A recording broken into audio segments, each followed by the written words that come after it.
এইগুলো আজকের 4 নাম্বার আলোচনা, আজকের সর্বশেষ 5 নাম্বার আলোচনা। এই হলো দুই ব্যক্তি। দেখেন, আমি আপনাদের সামনে ঘোষণা করলাম আগামী 24 ঘন্টায় যারা 100 রাকাত নফল নামাজ পড়তে পারবে তাদের প্রত্যেককে একটা মোটরসাইকেল দেওয়া হবে। আশা করি আমি সহ সবাই হাত তুলবো যে এটা কোনো ব্যাপার না, মোটরসাইকেল চালাইতে না পারলে কি হবে, পুরস্কারটা নিয়ে বিক্রি করে হবে, সমস্যা। সাথে সাথে আমি ঘোষণা করলাম আগামী 24 ঘন্টায় একটা নাফরমানিও কেউ করতে পারবেন না। কারা কারা পারবেন? হাত উপরে উঠতে গিয়ে আর ওঠে না, আস্তে আস্তে নিচে নেমে যায়। কেন জানেন? ওই আব্দুর রহমান ভাইয়ের হাত উঠতে গিয়ে উপরে মনে পড়ে গেছে আমি না সুদের কারবারে জড়িয়ে আছি। আব্দুর রহিম ভাইয়ের হাত উপরে উঠতে গিয়ে মনে পড়ে গেছে আমি না ঘুষের কারবারে জড়িয়ে আছি। এরকম হাত উপরে উঠতে যায়, ওঠে না। কেন? আমি তো অসৎ পথে আমি দালালি করি, এটা তো আমার পক্ষে ঠিক না। জমির দাম মূল মালিক বলে দিছে, ভাই আমাকে 6 লাখ টাকা করে দিলে হয়ে যাবে। মূল মালিকের বক্তব্য এটা। মূল মালিক হলো বিক্রেতা, উনি হলেন বিক্রেতা, উনি ক্রেতা। এই দুইজন দেখেন, আমি হলাম মধ্যস্থতাকারী। আপনাদের কাউরে দালাল না বলে আমারই উদাহরণটা। এখন আমি মাঝখানে ওনার জমি বিক্রি করে দিব, উনি বলছেন 6 লাখ করে দিলে হয়ে যাবে। আমি তার কাছে গিয়ে বললাম, মনে আছে দক্ষিণ পূর্ব কর্নারের যে প্লটটা আপনার পছন্দ হয়েছিল, যেটা বাড়ি করলে পুরো হাওয়াটা পাওয়া যাবে আর সকালের সোনালী রোদটা পাওয়া যাবে, এই যে একটা পছন্দের জায়গা ছিল, মালিক তুলে বিক্রি করবে। উনি খুশি, তাই নাকি? হ্যাঁ, কত করে? মালিক তো 10.5 করে বলছে। কত করে? 10.5 করে বলছে। যেহেতু আপনি আমার কাছের লোক, কিছু করা যায় কিনা? কারণ আমি জানি এ 10.5 বললে কমাইতে কমাইতে 50 কমায় বলবে, ভাই যেমনি হোক আমার কিন্তু দিবেন না, কাউরে দিবেন না। 10-এর নিচে আসলে আবার আমি বলতেছি, ভাই 10-এর নিচে নেবেন না, কারণ অলরেডি 10-12 জন ঘুরতেছে 10-20 কইরা 10 লাখ 20,000 ধরে ঘুরতেছে। এটা বললাম কেন? এই যাতে কোনোভাবেই নিচে না নাও। শেষে বলতেছে আপনি আমার কাছের লোক, 10 করে আপনাকে করেন না। তো শেষ পেট 10 করি। উনি বললো 6 করে। ওনার থেকে আনলাম 10 করে, ওনারে দিয়ে দিলাম 6 করে, মানলাম 4। ইনি আবার হাদিয়াও দিছে, ইনিও হাদিয়া দিছে। ওনারে বলছি এগুলো কাউরে বলা দরকার নাই, এলাকা জানা যাবে সমস্যা, কারণ এটা আপনার একটা পছন্দনীয় জমি। আর আপনিও কাউকে বললেন না এটা কেন? আর বলা বলি হইলে তো দুজন জেনে যাবে। হাত উপরে উঠতে গিয়ে উঠতেছে না, কেন জানেন? হাজারো নাফরমানির সাথে আমরা নিয়মিত জড়িয়ে আছি, যেন হাত উঠে না। তাহলে কি শিখলাম? 100 রাকাত নফল নামাজের চ্যালেঞ্জ দেওয়া উম্মতের পক্ষে সহজ, কিন্তু গুনাহ ছাড়া উম্মতের পক্ষে কঠিন। এই চ্যালেঞ্জ দেওয়া উম্মতের পক্ষে বড় কঠিন। মাত্র 24 ঘন্টা বলছে, কঠিন। কেমনে সম্ভব? তিরমিজির হাদিস 2305 নম্বর হাদিস।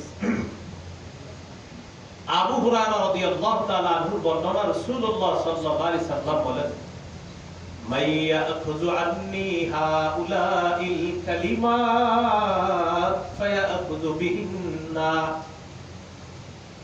ফায়া'মালু বিহিন্না আও ইউ'আল্লিমু মান ইয়া'মালু বিহিন্না। আমি নবী এখন কিছু হাদিস বলবো, কিছু কথা বলবো। তোমাদের মধ্যে কেউ আসো, আমার কথাগুলো গ্রহণ করবা, নিজে আমল করবা, অন্য কাউকে শিখাইয়া দিবা, তারাও যেন আমল করে। আবু হুরায়রা রাদিয়াল্লাহু তাআলা আনহু বললেন, হুজুর আমি আছি, আমি আপনার কথাটা গ্রহণ করব, নিজে আমল করব, অন্যকে শিখাইয়া দিব। কোন সাহাবী? আবু হুরায়রা রাদিয়াল্লাহু তাআলা। আমরা বলেন কোন সাহাবী? আবু হুরায়রা রাদিয়াল্লাহু তাআলা। নবীর আজীব এক ছাত্র, মাত্র 3 বছর ছাত্র ছিলেন নবী। কয় বছর? 3 বছর। 3 বছর। কিন্তু হাদিসের জগতে আল্লাহ তাকে আমিরুল মুমিনিনা ফিল হাদিস বানায়া দিয়েছে। হাদিসের কিতাব খুলবেন, আর এই 3 বছরের ছাত্র আবু হুরায়রা নামটা পাবেন না তো হবে না। 5000 এর বেশি হাদিস আল্লাহ তার মুখ থেকে বের করে। সুবহানাল্লাহ। কয় বছরের ছাত্র? 3 বছর। অনেক সাহাবী 23 বছর ছিল, 22 বছর ছিল, 10 বছর ছিল, 12 বছর ছিল। ওই যুগেই সাহাবায়ে কেরাম আবু হুরায়রা রাদিয়াল্লাহু তাআলা আনহুকে প্রশ্ন করছে, সহিহ মুসলিমের বর্ণনা। আচ্ছা আবু হুরায়রা, তুমি এত হাদিস কিভাবে বলো? আমরাও তো ছিলাম দুনিয়াতে, আমরা তো এত হাদিস বলি না, তুমি কিভাবে বলো? সাহাবীরাই আবু হুরায়রাকে জিজ্ঞাসা করছে। আবু হুরায়রা রাদিয়াল্লাহু তাআলা আনহু বললেন, আলা মিলই বাতনি, আমি পেটে ভাতে নবীর ক্লাসে পড়ে থাকতাম। তোমরা কেউ কৃষি কাজে যাইতা, কেউ ব্যবসায় যাইতা, কিন্তু আমি পেটে ভাতে ক্লাসে থাকতাম। নবী খাইলে আমি খাইতাম, নবী খায় না তো আমি খাইতাম না, কিন্তু আমার উস্তাদ ক্লাসে আছে, আর একজন ছাত্র যদি ক্লাসে থাকে সেটা আমি আবু হুরায়রা। কি বললেন? পেটে ভাতে পড়ে থাকতাম, এইজন্য নবী যা বলতো আমি শুনতাম, আমি ওলা বর্ণনা করতাম। এই আবু হুরায়রা রাদিয়াল্লাহু তাআলা আনহুর শুরুর দিকে কিন্তু আপনার বেশি মেধা ছিল না। তালেব ইলম যারা আছেন মন দিয়ে শুনে, একটু ছাত্র ভাই যারা, আপনারা সবাই মন দেন, অভিভাবক যারা আপনারাও মন দেন।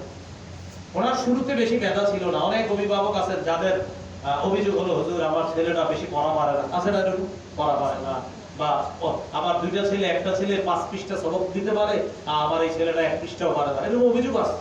প্রথম কথা হলো সবার মেধা সমান না, এটা মাথায় রাখবেন। এটা আল্লাহর অনুগ্রহ। তবে একটা আশা আছে সব ছাত্রদের জন্য, একটা আশার বাণী। সেটা কি? সেটা আজকে সবাই মুখস্থ করি। বলেন, মেধার বিকল্প। বলেন, মেধার বিকল্প মেহনত। মেহনত। আবার মেধার বিকল্প মেধার বিকল্প চেষ্টা। চেষ্টা। চেষ্টার বিকল্প নেই। চেষ্টার বিকল্প নাই। কেউ যদি বলে আমার মেধা কম, বলবেন তোমার চেষ্টা বাড়াও। হুজুর চেষ্টা করবো না, তো আপনি বলবেন চেষ্টার তো বিকল্প নাই, চেষ্টা করতে হবে তোমার। মেধার বিকল্প চেষ্টা, চেষ্টার বিকল্প নাই। একটা ছেলের 2 ঘন্টায় 2 পৃষ্ঠা মুখস্থ হয়, আর একটা ছেলের 4 ঘন্টায় 2 পৃষ্ঠা মুখস্থ হয়। বাস আমি মেনে নিতে হবে যে আমার রবের ফয়সালা, ও 2 ঘন্টায় 2 পৃষ্ঠা পারবে। আমার ব্যাপারে আমার রবের ফয়সালা, আমি 4 ঘন্টায় 2 পৃষ্ঠা পারবো। কি সমস্যা? কোনো সমস্যা নাই। আমার রব পছন্দ করছে যেটা, সেটাই করেছেন। ওর জন্য 2 ঘন্টায় 2 পৃষ্ঠা, আমার জন্য 4 ঘন্টায় 2 পৃষ্ঠা, সমস্যা নাই। যেহেতু ও 2 ঘন্টায় 2 পৃষ্ঠা পারে, আর আমি 4 ঘন্টায় 2 পৃষ্ঠা, বাস আমি 4 ঘন্টায় 2 পৃষ্ঠা মেনে নিতে হবে। চেষ্টাটা মেনে নিতে হবে।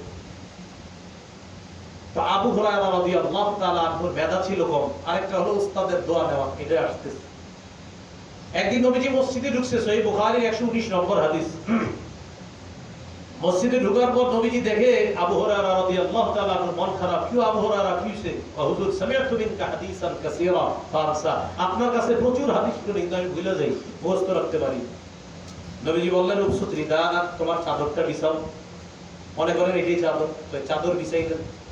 বিছানোর পর নবীজি কি করলেন? চাদরের মধ্যে এইভাবে দেখা মারাফা বিয়াদাই, এইভাবে 2 হাত দিয়ে কি জানি ঢাইলা দিলেন। ঢালার পর নবীজি বললেন, এবারে কাজ করো, চাদরটা বেচাও। তো বেচাইছে, ভিতরে কিন্তু কিছুই দেওয়া যাইতে না। আরে এমনি নবীজি কেমন করছে, বেচাও বেচে। এবার তোমার মুখের সাথে মিলাও। সহিহ বুখারীর বর্ণনা 119 নম্বর হাদিস বলছে। আবু হুরায়রা রাদিয়াল্লাহু তাআলা আনহু বলেন, ফাযামামতুহু ইলা সাদরি, চাদরটা আমার বুকের সাথে মিলাইলাম। ফামা নাসিতু শাইআন বা'দা, চাদর বুকের সাথে মিলানোর পর আমার জীবনে আমি যা শুনি আর কখনো ভুলি না। সুবহানাল্লাহ। এখান থেকে বোঝা যায় ওস্তাদের বিশেষ দোয়া নেওয়া প্রতিটা ছাত্রের জরুরি। মেধা এটা তো কম বেশি থাকবে, তো প্রত্যেকটা ছাত্রের উচিত ওস্তাদের কাছ থেকে খাস দোয়া নেওয়া। একটা তো হলো সবার সামনে বললেন হুজুর দোয়া করেন, এটা একটা। আরেকটা হলো এমন এমন বিশেষ কিছু করা যেন ওস্তাদ খুশি হয়ে দোয়া না চাইলেও দোয়া দিয়ে দেয়। এমন কিছু ছাত্ররা করতে হবে যে ওস্তাদের কাছে দোয়া চাইনি, কিন্তু ওস্তাদ দোয়া করে। ওস্তাদ ওরে সামনাসামনি বলে না, অন্যের কাছে বলে আমার এই ছাত্রটা, ওরে আমার ছেলের মতো আমি দেখি, ও বড় হলে অনেক কিছু হবে, কিন্তু সামনাসামনি ওরে খুব শাসন করে, তুই আমার আমার, কিন্তু পিছনে খুব প্রশংসা করে। এই ছেলেগুলা ভবিষ্যতে কাজে লেগে, সামনে খুব শাসন করে, পিছনে পিছনে খুব দোয়া করে। এই দোয়াটা কামাই করার চেষ্টা করা সব ছাত্ররা, যে আমার উস্তাদ আমার খুব শাসনে রাখে, কিন্তু আড়ালে আমার উস্তাদ আমার জন্য কান্না করে, এরকম কিছু দোয়া নেওয়ার চেষ্টা করে।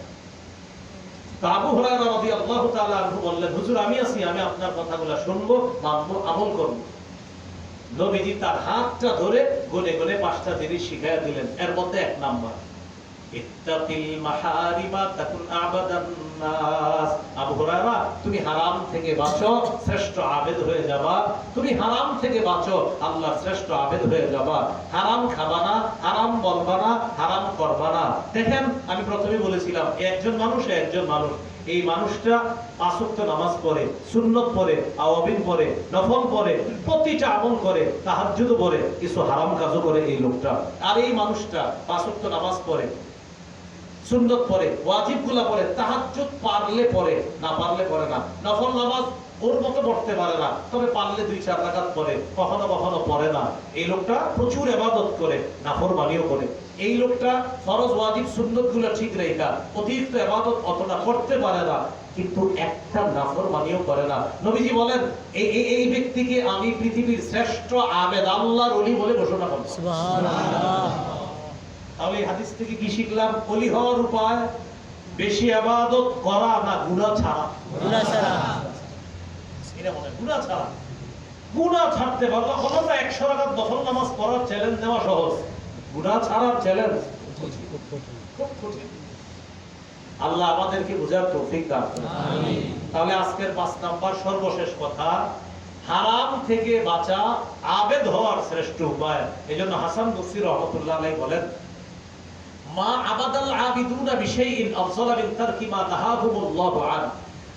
আল্লাহর ওলিরা তাদের জীবনের সবচেয়ে যে শ্রেষ্ঠ ইবাদতটা করে সেটা হলো গুনাহ না করা। দেখেন কি বলে হাসান বসরি, আল্লাহর ওলিদের জীবনের শ্রেষ্ঠ ইবাদত গুনাহ না করা। তাহলে আজকে থেকে আমরা এই স্লোগানটা শিখে রাখবো। বলেন তো, আল্লাহর ওলিদের জীবনের শ্রেষ্ঠ ইবাদত কি? গুনাহ না করা। গুনাহ না করা, এটা ওলিদের জীবনের শ্রেষ্ঠ ইবাদত। মনে থাকবে তো ইনশাআল্লাহ? এই 5টি কথাই আমরা মনে রাখবো। উঠবো না, খুব মন দিয়ে শুনি। 1 নম্বর কথা ছিল প্রকাশ্য পাপ, গোপন পাপ এই মুহূর্তে ইনশাআল্লাহ আমরা ছেড়ে দিলাম। 2 নাম্বার, নতুন করে প্রকাশ্য পাপ, গোপন পাপের কাছেও আমরা যাব না। 3 নাম্বার, আমাদের কখনো কখনো পাপ হয়ে যেতে পারে, হইলে সবার কাছে বলবো না। না ছাড়তে পারলে ব্যক্তিগতভাবে কোন আল্লাহওয়ালা ব্যক্তিকে জানাবো। 4 নাম্বার, আজকে থেকে মুমিন যে কোনো পাপকে মাছির মতো মনে করবে। কিসের মতো? পাহাড়ের মতো। পাপাচার যে কোনো পাপকে কিসের মতো মনে করে? মাছির মতো।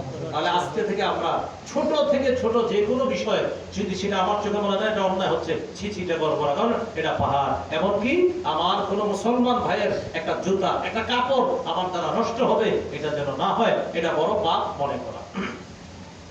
আর একটা হলো 5 নাম্বার, বলেন তো, বেশি ইবাদত করা নাকি ইবাদত গুলা মোটামুটি ঠিক রেখে গুনাহ ছাড়া? গুনাহ ছেড়ে দেওয়া। ইবাদত গুলো অবশ্যই, হ্যাঁ, আবার ইবাদত বেশি করবেন না এমন না, ইবাদত প্রচুর করেন, কিন্তু মূল কথা গুনাহ ছেড়ে দিতে হবে। ইবাদত আপনি প্রচুর করেন, মূল কথা গুনাহ করা যাবে না। আর 5 নাম্বার, আল্লাহর ওলি হওয়ার শ্রেষ্ঠ উপায় গুনাহ ছেড়ে দেওয়া। এরপরে আমরা প্রথমে কিছু কথা শিখছিলাম, গুনাহ মৌলিকভাবে 2 প্রকার। আল্লাহর আদেশকৃত বিষয়গুলা না করা গুনাহ, আল্লাহ নিষিদ্ধ বিষয়গুলা করা গুনাহ। নিষিদ্ধ বিষয়গুলা মৌলিকভাবে 4 প্রকার। আল্লাহর সাথে সম্পর্কিত কিছু বিষয়, এগুলা নিষিদ্ধ। শয়তানের সাথে সম্পর্কিত কিছু বিষয় নিষিদ্ধ। আরেকটা হলো জুলুম করা, নির্যাতন করা, যে কোনো ধরনের দখলদারি, চাঁদাবাজি করা নিষিদ্ধ। আর 4 নাম্বার ছিল পশুর সুলভ কোনো কিছু মানুষের মধ্যে দাবি করা, এগুলা পাপ, নিষিদ্ধ। সবগুলা গুনাহকে আবার একত্রিত করে আমরা গুনাহ বানাইছি 2 প্রকার, বড় গুনাহ, ছোট গুনাহ, কবিরা গুনাহ, সগীরা গুনাহ। এর মধ্যে আবার ছিল আরেকটা বিষয়, গোপন পাপ। গোপন পাপের অনেক ক্ষতি, আমরা আজকে ভয়াবহ 4টা ক্ষতি জানছি। 1, গোপনে পাপকারী তার পাপগুলাকে ভালো মনে করে। 2 নাম্বার, গোপনে পাপ করতে করতে রবের রহমতের দৃষ্টি থেকে দূরে সরে যায়। 3 নাম্বার, গোপনে নিয়মিত পাপ করতে করতে আল্লাহর সাথে যুদ্ধ করে এক পর্যায়ে সে সবচেয়ে নিকৃষ্ট মানুষে পরিণত হয়। যা আল্লাহ না করেন, আল্লাহ না করেন, আল্লাহ না করেন, গোপনে নিয়মিত পাপ করতে করতে ব্যক্তির মৃত্যুটা বড় ভয়ঙ্কর নিকৃষ্ট মৃত্যু হয়। বলি নাউজুবিল্লাহ। ছোট্ট একটা অনুষ্ঠান হবে এখন, একদম 2, 4, 5 মিনিটের মধ্যে। এই অনুষ্ঠানটার পরে ইনশাআল্লাহ আমরা যাব।